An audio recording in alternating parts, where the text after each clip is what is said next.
దేశ ద్రోహిని వ్యతిరేకిస్తారా లేదా? పహల్గాంలో దాడి చేసిన దరిద్రుల్లో మతం అడిగి 26 మందిని చంపారు. నువ్వు ఖండించగలవా లేదా ఓ పార్టీ ప్రతినిధిగా? మాట్లాడేదా నేను మాట్లాడేదా? మాట్లాడండి. పహల్గాంలో జరిగినటువంటి ఏదైనా కానీ, ఏ అసాంఘిక కార్యక్రమాలైనా కానీ, ఒక భారతదేశ పౌరుడిగా, ఒక హిందువుగా నేను ప్రతి ఒక్కదాన్ని కూడా ఖండించగలను. ఎందుకంటే నా మతం చాలా గొప్పది, నా దేవుడు చాలా గొప్పడు. అవును, ఖండించగలను. వినండి స్వామి, వినండి. నా మతాన్ని, నా రాముడిని, నా కృష్ణుడిని, నా ఈశ్వరుడిని, నా సూర్యుడిని, నా దక్షిణామూర్తిని ఎవరు అసహ్యంగా అసమానతలుగా చెప్తే వాళ్ళకి ఏ శిక్షలు వేయాలో నేను ఖచ్చితంగా వాళ్ళని ఖండించగలను. అదేవిధంగా స్వామి మనం విఘ్నం ఏం శిక్ష వేస్తారు? అదే స్వామి చెప్పండి, నన్ను పూర్తిగా మాట్లాడండి. ఈ రోజు ప్రశ్న రావణ్ అనేటువంటి వ్యక్తికి మన హిందూ ధర్మాన్ని గురించి మాట్లాడిన దానికి, మన హిందువుల గురించి మాట్లాడిన దానికి అతనికి వేసినటువంటి శిక్షల్ని మేము స్వాగతం యాజ్ ఏ హిందువుగా నేను సాధారణంగా స్వాగతిస్తున్నా. కానీ అదే మాదిరిగా వేరే మతాన్ని కూడా, వేరే కులాన్ని కూడా ఏ విధమైనటువంటి అన్యాయంగా మాట్లాడటం అనేటువంటి తప్పు కదా. అంటే ఆ విధంగా మాట్లాడి మిమ్మల్ని కూడా అదే శిక్షలు వర్తిస్తాయి కదా, అదే గమ్మతిగా మాట్లాడినా మీకు కూడా అదే శిక్షలు వర్తిస్తాయి కదా అంటున్నా. ఎందుకంటే ఇది సెక్యులర్ కంట్రీ. నా రాముడు ఎంత గొప్పోడు, నాకు ఒక క్రిస్టియన్కి యేసు ఎంత గొప్పోడు, ఒక అల్లా అంతే గొప్పోడు ఒక ముస్లింకి. మన సెక్యులర్ కంట్రీ, అన్ని మతాలని కూడా, అన్ని విధాలను కూడా మనం గౌరవించాల్సిన బాధ్యత మనకుంది. మీరు అది వదిలేసి వాళ్ళకు హిందువుల్ని వ్యతిరేకించిన వాళ్ళకి మాత్రం శిక్ష చేస్తాను, క్రిస్టియన్స్ కి వ్యతిరేకించిన మాత్రం శిక్ష లేదంటే చట్టాలు ఒప్పుకోవు స్వామి, చట్టాలు ఒప్పుకోవు. ఒక హిందూవాదిగా నేను మీకు సపోర్ట్ చేస్తానే కానీ ఒక సెక్యులర్ వాదిగా మీకు సపోర్ట్ చేయలేను. అంటే చేతగానోడు తప్పు స్వామి. అంటే ఇప్పుడు ప్రధానమంత్రి సెక్యులర్ వాది చేతగానుడా, మన ముఖ్యమంత్రి సెక్యులర్ వాది చేతగానుడా? ఏం మాట్లాడుతున్నారు మీరు? మన మంత్రులు సెక్యులర్ వాదులు చేతగానుడా? చెప్పండి. మన ప్రధానమంత్రి సెక్యులర్ వాది చెప్పండి. అంటే సెక్యులర్ వాదం ఉంటే మీకు చేతగానురా? ఏం మాట్లాడుతున్నారు మీరు? మన ప్రధానమంత్రి ప్రధానమంత్రిని మీరు వద్దంటండి. ఇది మీ ఇష్టం మీద ఈ దేశం అందరిదే కదా, సెక్యులర్ దేశం ఇది. ప్రధానమంత్రి చెప్పండి సెక్యులర్ వాదం వద్దని చెప్పండి, స్టేట్మెంట్ ఇప్పించండి. అరే ఒక స్టేట్మెంట్ ఇప్పించండి. మసీద్ నుంచి చర్చి నుంచి రూపాయలు తేలేని చవటలో మాకు అక్కర్లే. పాదయాత్రకి నేను ఒకటే క్వశ్చన్ చేస్తున్నానండి, నేను సెక్యులర్ వాదాన్ని మీరు సెక్యులర్ వాదులంతా దొంగలుంటున్నారు. ఈ రోజు ప్రధానమంత్రి నరేంద్ర మోడీ కూడా సెక్యులర్ వాదే కాదు అని చెప్పి మోడీ దగ్గర మీరు స్టేట్మెంట్ ఇప్పించుకుంటాం. మన ముఖ్యమంత్రి చంద్రబాబు నాయుడు కూడా సెక్యులర్ వాదే కాదు అని మీరు స్టేట్మెంట్ ఇప్పించారు ముఖ్యమంత్రి దగ్గర. ఇద్దరు మాట్లాడితే అర్థం కాదు. ఆయన మాట్లాడండి. మీరు ఆల్రెడీ ప్రూవ్ చేసుకున్నారు. రైట్. రాధా మనోహర్ దాస్ గారి యొక్క అభిప్రాయం, ఒక్క నిమిషం. నేను రాధా మనోహర్ గారి దాస్ ఏమంటున్నారంటే, ఏదైతే మీరు ఒక గుడ్ పర్సన్ అని జీసస్ గురించి, ఒక గుడ్ పర్సన్ అని అల్లా గురించి, సనాతన ధర్మం గురించి నమ్మిన మీరు మాట్లాడగలుగుతున్నారు, ఒక క్రిస్టియన్తో అయినా ఒక ముస్లింతో అయినా హిందూ ధర్మం కూడా గొప్పదేనని ఒక్క మాట చెప్పించగలరా అని అడిగారు. దానికి మీరు స్ట్రైట్గా సమాధానం చెప్పండి. ఫస్ట్ అడిగింది అదే. ఆయన ఏమంటారంటే, ఒక ముల్లాతో కానీ ఒక ఫాస్టర్తో కానీ మీరు ఎందుకు సమాధానం చెప్పించలేకపోతున్నారు? అలాంటి వాళ్ళు నా దేశంలో దేనికి అని అడుగుతున్నారు. అడిగిన దానికే చెప్పండి మీరు. ఇది నా దేశం కాదు సార్, మన దేశం కాదు, హిందూ దేశం కాదు సార్, హిందువుల దేశమే కాదు ఇది, హిందువుల దేశం కాదు ఇది. అన్ని మతాలకి, అన్ని కులాలకి, అందరికీ బ్రతకడానికి ఉండేటువంటి ఒక సమగ్రమైనటువంటి చట్టాలు ఉండేటువంటి దేశం ఇది. ఈ దేశంలో నేను హిందువులు నేనే బతుకుతానంటే కాదు. మీరు చెప్పండి మీ ప్రధానమంత్రి దగ్గర స్టేట్మెంట్ ఇప్పించండి, చెప్పండి. చంద్రబాబు దగ్గర స్టేట్మెంట్ ఇప్పించి చెప్పండి. అదే మీరు చెప్తే ఇది హిందూ దేశం కాదు, సెక్యులర్ దేశం. అన్ని కులాలు, అన్ని మతాలు ఇక్కడ ఉండడానికి అధికారం ఉంది, మీరు చెప్పడానికి వీల్లేదు. ఇది మనం రాష్ట్ర రాజ్యాంగం ప్రకారం అన్ని కులాలు, అన్ని మతాలు ఉన్నాయి, కానీ అది హిందూ దేశం కాదు. ఇక్కడ క్రిస్టియానిటీ పుట్టింది, ఇక్కడ ముస్లిం పుట్టింది అంటే మీ దగ్గర ఆధారాలు ఉన్నాయా? ఇది హిందూ సార్ దేశం. ముస్లిం పుట్టిందా క్రిస్టియన్ పుట్టిందా అని అసలు ప్రపంచంలోనే సనాతనమైనటువంటి ధర్మం మంది. ఎస్ మీకు ఇస్తాను. రాధా మనోహర్ దాస్ గారిని మాట్లాడినామండి. రాధా మనోహర్ దాస్ గారు ఇప్పుడు ఈయన ఏమంటారంటే ఇది హిందూ దేశం కాదు అంటారు. కానీ ఒక క్వశ్చన్ నాకు కూడా డౌట్ ఉంది మీ ద్వారా. ఆయన అడిగితే అయిపోతుంది. కాదు మీ ద్వారా అడగాలి. మీరు చెప్తే అయిపోతుందా? కాదు, ఇది సెక్యులర్ కంట్రీ అండి. ఒక్క నిమిషం. సరే మీ ప్రధానమంత్రి మోడీ గారి దగ్గర స్టేట్మెంట్ ఇప్పించండి. మోడీ గారి దగ్గర స్టేట్మెంట్, చంద్రబాబు దగ్గర స్టేట్మెంట్ ఇప్పించండి. ఇది సెక్యులర్ కంట్రీ కాదు, ఇది హిందువులు మాత్రమే ఉండాలని చెప్పి స్టేట్మెంట్ ఇప్పించండి. చెప్పించండి స్వామి. సార్ మీరు చెప్పట్లే. మరి? ఇది హిందూ దేశమే, అందరూ ఉండొచ్చు. అదేంది హిందూ దేశం? హిందూ దేశం కాదండి ఇది. భరతమాత, భారతదేశం, భరతఖండం సర్వ మతాలకి సర్వ శక్తులకి అందరికీ కూడా ఆమోదయోగ్యమైనటువంటి ఒక పవిత్రమైనటువంటి స్థలం ఇది. Right right. మనోహర్ దాస్ గారు ఒక్కసారి మనోహర్ దాస్ గారు నాకు ఒక క్వశ్చన్ సార్. ఈయనకు ఒక క్వశ్చన్ వేయాలి. ఒక్క నిమిషం. ఏమది మీరు మాట్లాడుతున్నారు? ఒక్క నిమిషం సార్. మీరు అసలు ఇక్కడ ఉండడానికి అనర్హులండి. భారతదేశంలో సెక్యులరిజం లేదంటే, మీరు సెక్యులర్వాది కాదంటే, మీరు సెక్యులర్వాదాన్ని మీరు గాన సపోర్ట్ చేయకుంటే మీరు భారతదేశంలో ఉండడానికి అనర్హులు. మధుసూదన్ రెడ్డి గారు, సెక్యులరిజం వేరు, సూడో సెక్యులరిజం వేరు. సూడో సెక్యులరిస్టులు ఎలా మాట్లాడతారో మీకు తెలుసు కదా.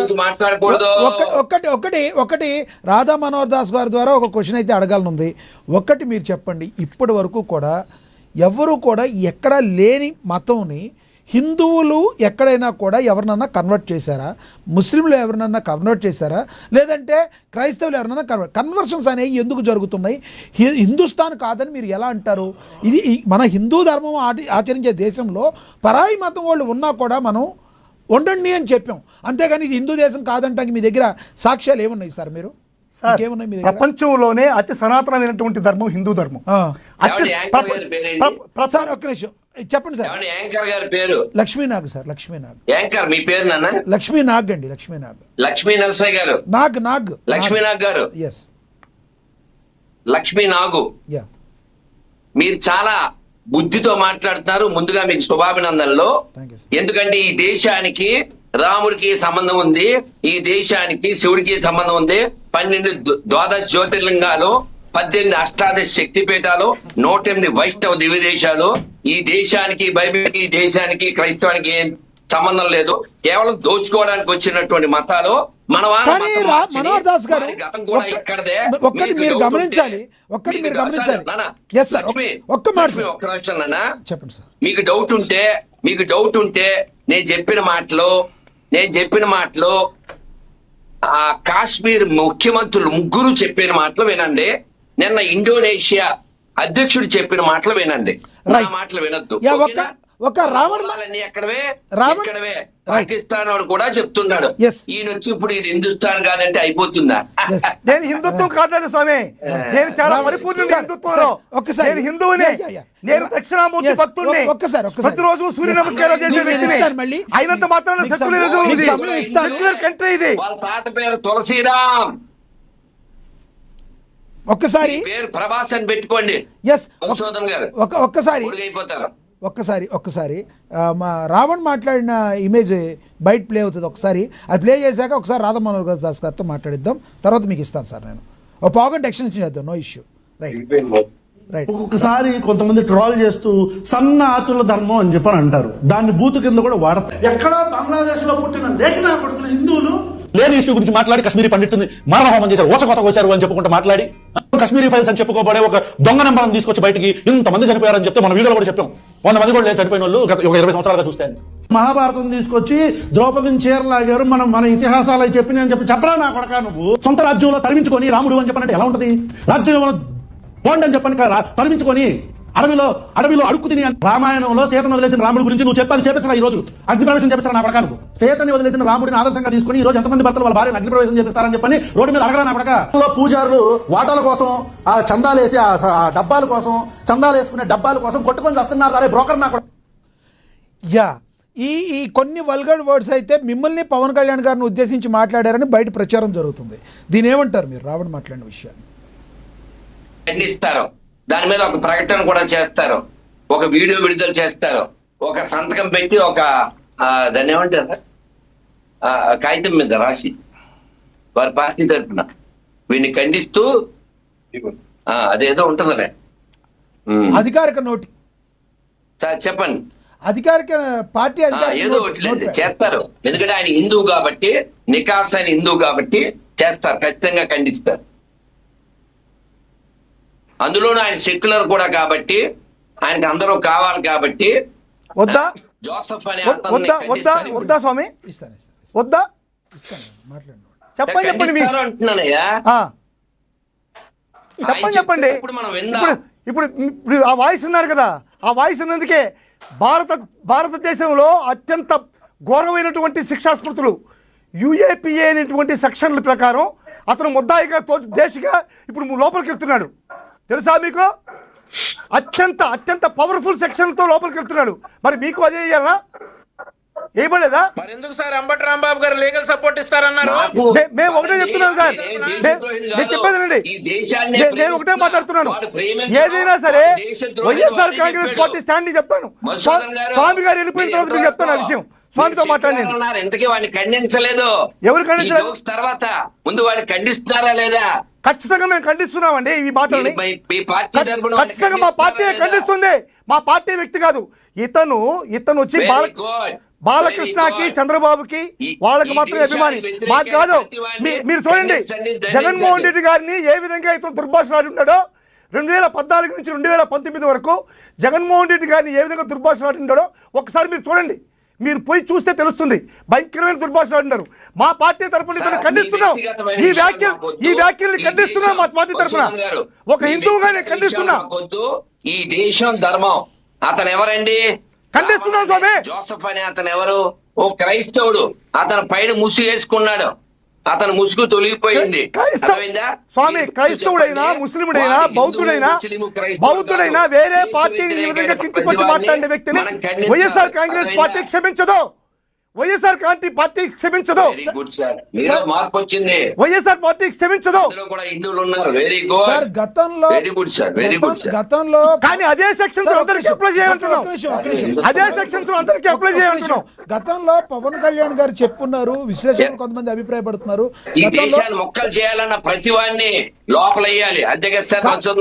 ఎస్, ఈ దేశాన్ని మొక్కలు ఏ విధంగా విఘాతం కలిగించిన, దేశ ప్రతిష్టకు భంగం కలిగించినా సరే వాడికి అత్యున్నతమైన శిక్ష విధించాలి వైఎస్ఆర్ కాంగ్రెస్ పార్టీ వాదన.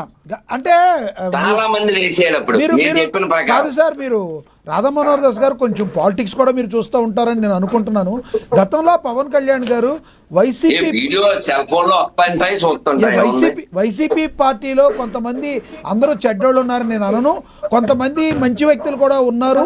ఆణిముత్యాలు భూమి మీద ఎవ్వరు మంచోళ్ళు కాదు, అందరూ చెడ్డోళ్ళు అన్నారు. అన్ని చోట్ల మంచోళ్ళు ఉంటారు, అన్ని చోట్ల చెడ్డోళ్ళు. సో ఈ విషయంలో ఇలా ఖండిస్తున్నందుకు మధుసూదన్ రెడ్డి గారిని మీరు ఆహ్వానిస్తారా? సార్ నేను కాదు సార్, మా పార్టీ మొత్తంగా ఖండిస్తాం. ఈ పార్టీలో ఎవరు చెప్పలేదు. స్వామికి ఉండండి, నేను స్వామికి నేను ఎక్స్ప్లెనేషన్ ఇస్తాను. స్వామికి నేను ఎక్స్ప్లెనేషన్ ఇస్తానండి. స్వామి మీరు వినండి. స్వామి మీరు వినండి, నేను ఒకటే చెప్తున్నా. స్వామి ఒక్క మాటనండి. మీకు రాజకీయాల గురించి అవగాహన ఉంటుంది మీకు, ఎందుకంటే మీరు అన్నీ తెలిసిన వ్యక్తి. మీరు ఒకటి చెప్తున్నాను, ఒకటే వినండి. ఈ మధ్యకాలంలో రాష్ట్రంలో జరిగేటువంటి అన్యాయ అక్రమాలను కూడా మీరు ఖండించాల్సిన అవసరం ఉంది.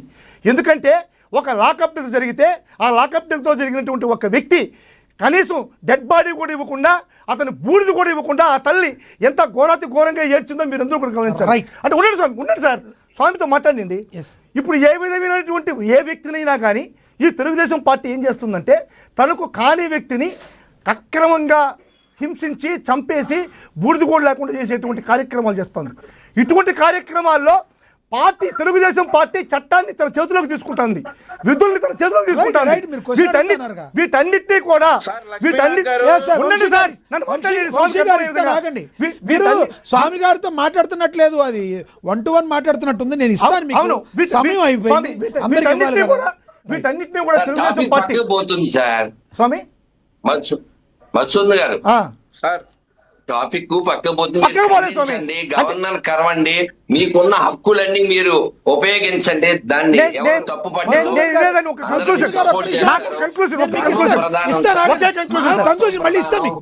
ఇప్పుడు ఈ ఫ్లోలో కంక్లూడ్ చేస్తాను, మళ్ళీ ఇవ్వలేదు నాకు. ఈ విధంగా ఏ వ్యక్తినైనా సరే అరెస్ట్ చేసి తన సొంత మనుషులకు మాత్రం ఆ చట్టాన్ని ఒక విధంగా, తన సొంతం కాకుండా ఉంటే తనను వ్యతిరేకించినటువంటి వ్యక్తులకు ఇంకొక విధంగా చట్టాన్ని అప్లై చేస్తున్నదనేటువంటి దురుద్దేశంతో వైఎస్ఆర్ కాంగ్రెస్ పార్టీ క్షుణ్ణంగా పరిశీలించి న్యాయస్థానాల్లో వచ్చినటువంటి తీర్పులకు మేము కట్టుబడతాం. అప్పటిదాకా చట్టాలని వాళ్ళ చేతుల్లోకి తీసుకోకుండా, తెలుగుదేశం పార్టీ చేతుల్లోకి తీసుకోకుండా ఉండడం కోసమే మేము అంతేగాని వంశీ గారు దేశాన్ని విడగొట్టే వంశీ గారు react అవ్వండి. వాళ్ళను మేము సపోర్ట్ చేయట్లేదు. యా